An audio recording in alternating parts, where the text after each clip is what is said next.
وما أرسلناك إلا رحمة للعالمين. Kitab Jinayat. Jinayat ini ada terkait dengan nyawa. Artinya ada kondisi-kondisi yang terkait dengan jiwa diri orang. Apakah sifatnya dibunuh atau dilukai. Nah, ini diatur benar dalam Islam nih. Sehingga kalau kita lihat berita tuh miris tuh. Ada istri bunuh suaminya, suami bunuh anaknya, kemudian teman bunuh temannya. Kemarin ada seorang teman bunuh temannya gitu. Pas diinterogasi ditanya sebabnya apa? Sebabnya karena dikeluarkan dari grup WA gitu. Wah, luar biasa sekarang. Jadi sebab membunuh orang itu bukan lagi karena orang itu sudah melukai harkat martabat dia, tapi lebih ke soal urusan WA aja sampai bisa bunuh orang gitu. Nah, maka Islam mengatur semua itu ya. Kitab Ahkam al-Janayat itu kitab hukum-hukum tentang jinayat, tentang nyawa, tentang jiwa. Al-qatlu ala salah satu adrubin. Pembunuhan itu ada 3 model. Pertama, amdun mahsun, yaitu benar-benar murni sengaja. Nah, indikasi sengaja itu apa? Dia memplanning waktunya, menyiapkan alatnya, menyiapkan skenarionya, teknisnya. Nah, itu sengaja tuh.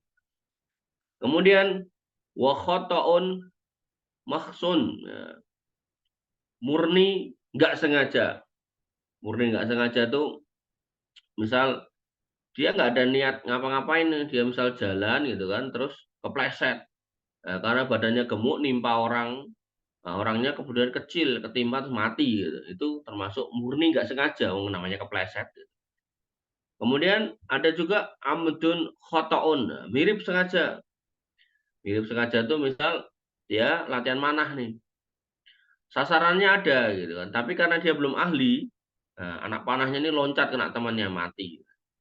Jadi memang nggak sengaja sebenarnya, tapi karena ada senjata yang mengarah pada seseorang, maka itu jadi mirip kayak sengaja. Kalau yang kedua tadi benar-benar murni nggak sengaja, wong kepleset gitu kan. Nah, kepleset. Atau kemudian dia misal contoh murni nggak sengaja tuh dia manjat kelapa, dia ngambil kelapa gitu kan. Nah, kelapa begitu diambil ya kan, harusnya kan dilempar ke bawah. Nah, dia udah ngeliat tuh di bawah nggak ada orang gitu kan. Pas dilempar, tiba-tiba ada orang lari kena kepalanya langsung mati. Nah, itu masuk kategori murni yang nggak sengaja. Kemudian wal amdul mahsu, dan adapun pembunuhan yang sengaja, murni sengaja, wahwa ayyamida ila darbihi bima yaqtulu ghaliban wa yaqsida qatalahu bidzalika, yaitu seseorang yang sengaja memukul atau dengan pukulan yang biasanya membunuh. Nah, jadi dengan istilahnya apa kalau orang Jawa bilang tuh ancang-ancang gitu. Gitu kan. Begitu dilepaskan des gitu. Dengan pukulan yang ini harusnya bisa bunuh orang nih ya, tapi dilepaskan ke orang. Ini kalau dikontekkan ke senjata tajam ya bisa, dikontekkan ke anak panah ya bisa, dikontekkan ke kayu ya bisa gitu. Ya, itu kan sering kalau ada maling ketangkep tuh gebukin tuh sambil ngomong, "Udah matiin aja, matiin aja." Nah, itu berarti dia masuk kategori pembunuhan sengaja.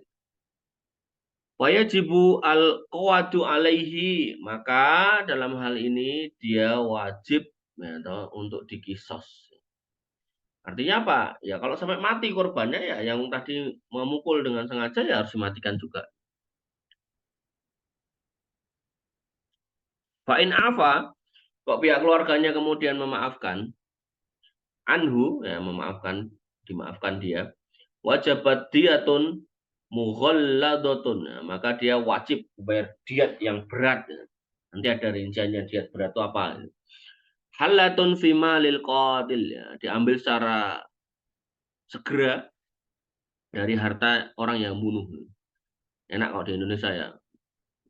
Ini pihak keluarga sudah minta maaf, oh ya sudah kami maafkan, sudah selesai. Dalam Islam enggak. Jadi orang kalau membunuh orang lain dengan sengaja, hukumnya harus dibunuh. Nah, tapi sekali lagi ini yang menegakkan pengadilan ya, bukan bukan bukan keluarganya, keluarga korban. Kok kemudian keluarga korban udah kami maafkan begitu. Maka orang yang membunuh dengan sengaja ini harus membayar dendanya, diatnya. Oh kok nggak mampu ya tetap harus dibunuh berarti walaupun dimaafkan. Nah, ini beda ya dalam Islam sama dalam hukum kita di negara kita. Makanya di negara kita tuh kasus pembunuhan tuh tiap hari bukannya berkurang malah bertambah itu karena ya penegakan hukumnya itu atau hukum yang ditimpakan kepada pelakunya itu nggak berat itu loh. Jadi orang paling 15 tahun ancamannya, paling nanti vonisnya cuma 10 tahun, nah 10 tahun bunuh orang lagi. Ya, maka ini yang harus kita pahami ya bahwasanya hukum hukum dalam Islam itu maksudnya bukan cuma semata-mata pengen membunuh orang bukan, tapi lebih kepada mencegah agar kemudian nyawa orang lain itu jangan sampai dihabisi lagi. Faktanya memang pembunuh-pembunuh itu kadang tuh membunuh gak cuma sekali loh. Bisa 2 kali, bisa 3 kali. Malah bisa tawuran antar keluarga ya bisa, bunuh-bunuhan yang mati lebih banyak. Kemudian wal khata'ul dan pembunuhan yang murni nggak sengaja yaitu ayyarmiya ila syai'in fayasibu rajulun fayaqtuluhu gitu. Fayaqtulahu yaitu ketika seorang melempar sesuatu ternyata menimpa seorang hingga tewas. Jadi dia nggak ada niat mau membunuh orang. Wala qawada alaihi maka tidak ada kisos buat dia. Ya, bal tajibu alaihi diyatun mukhaffafatun alal aqilati muajjalatun fi salah satin sinin ya. Maka dia wajib membayar diat yang ringan gitu kan dan diberi tempo selama 3 tahun. Jadi kalau yang tadi yang di atas itu kalau dimaafkan itu baru dibayar diat tapi segera kasih waktu mungkin sebulan atau 2 bulan. Oh, yang kedua diatnya ringan, jadi tadi ada diat berat ini diat ringan, tapi kemudian dikasih waktu tempo 3 tahun untuk menyelesaikan. Nanti kita lihat dietnya apa. Banyak, jadi bukan bukan bukan apa namanya, bukan jumlah yang kecil dietnya, besar gitu.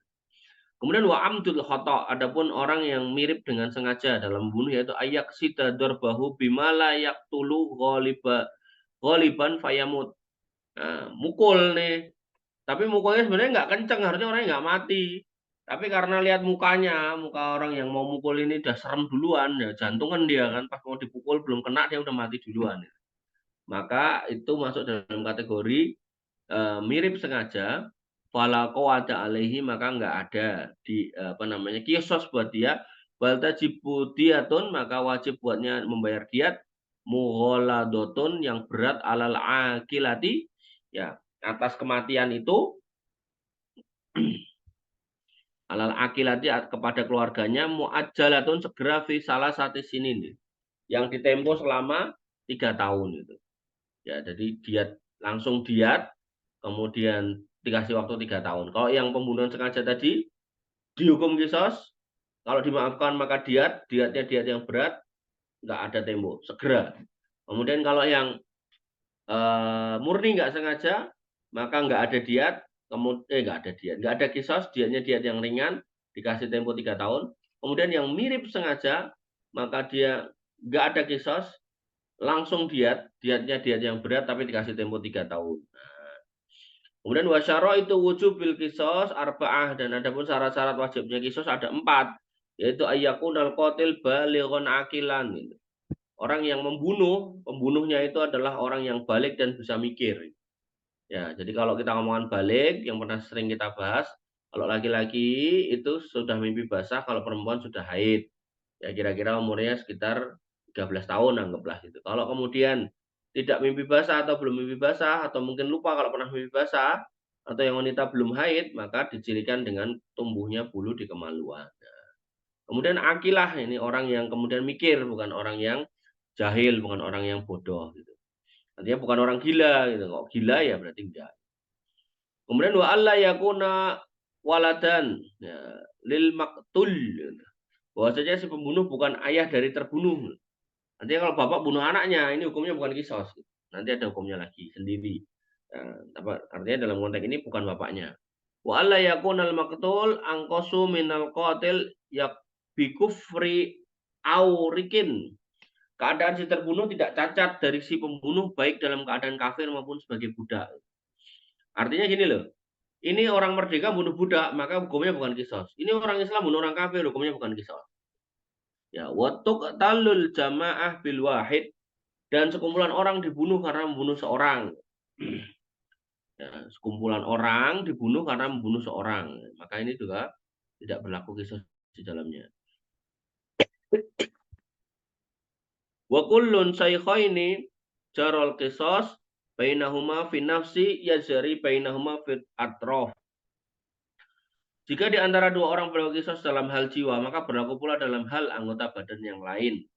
Artinya kalau kemudian membunuh balas bunuh, maka kok ini nggak bunuh sebenarnya, tapi mukul giginya sampai rontok misalnya gitu.